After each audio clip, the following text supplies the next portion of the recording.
Today we're going to make fun and easy waffle parfaits. They're perfect for brunch, for showers. We're going to use just these ingredients, so let's get started.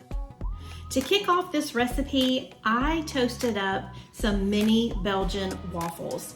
Now I found these frozen in my grocery store, and I cut one of the waffles in half because we're going to use those as toppings for our parfaits. The other waffles I've cut into quarters, and we'll use those for our parfait layers. So the next thing we need to do is prepare our fruit. Our canned pineapple tidbits have already been drained, and now we're just taking the tops off of our strawberries and we're quartering them up. So we're going to mix our fruit together, and we're going to add about a 1/4 cup of orange juice, about a teaspoon of vanilla, a tablespoon or so of sugar, just to help that fruit release all of its good juices. We're going to give it a good toss, then we're going to set it aside until we're ready to build our parfait. So now we're going to whip our cream. Now you could use some Cool Whip for this, but whipping your own cream and using these ingredients is going to taste so much lighter and so much fresher. So we've got 1 cup of heavy whipping cream that we're just going to whip here for a few minutes until it forms soft peaks.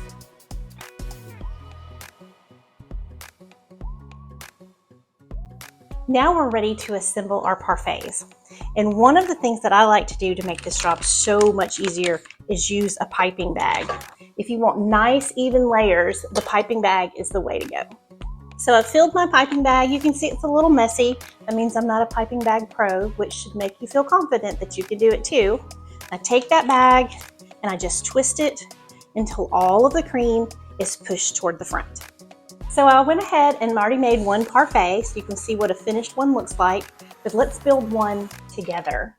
So what we're gonna start with is just a few pieces of that waffle. We're gonna stack them in the bottom, and then we're going to layer up some whipped cream.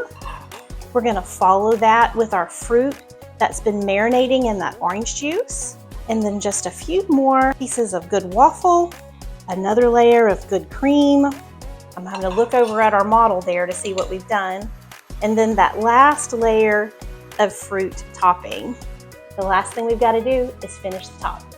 Okay, so to make our pretty topping, we need a half of waffle, a whole strawberry, and a little more cream. So I'm going to take this half waffle, I'm going to use my knife, I'm going to cut a little slit right into the center. And what this does, this little cut allows us to put that piece of waffle right down on the side of the glass. And there, it holds it there without it slipping. And then I'm going to nestle my strawberry right in there next to it. Take my whipped cream and just one more little dollop to finish. So there you have it. These are so fun to serve at brunch, at showers. They're perfect for Easter. You're gonna love these waffle parfaits. It's everybody's favorite. And let me tell you, this whipped cream is a little bit like creme fraiche with that Greek yogurt in it. It's just so light and refreshing. The pineapple against the waffle gives a little bit of pineapple upside down cake vibe, and the strawberries, perfect. All right, before we finish, you know what we've got to do, talk about some serving tips. Because we don't want our recipe just to be a success in the kitchen. We want it to be a success all the way to the table where we're actually going to enjoy it and eat it with our friends. My favorite way to finish this is with Broad Lawn honey, which is available in the shop. You know my friend Beth, she farms and harvests that honey right there on her farm in Ohio. And just a little drizzle across the top. Go ahead and put it on the waffle, because that's how we like waffles, right? Drizzled in honey. And look at that. It is so gorgeous. Your guests are going to feel so welcome, and they're going to feel so special, and this is going to be such a treat for them. You're going to love serving these parfaits, and I can't wait for them to show up in your kitchen and on your table.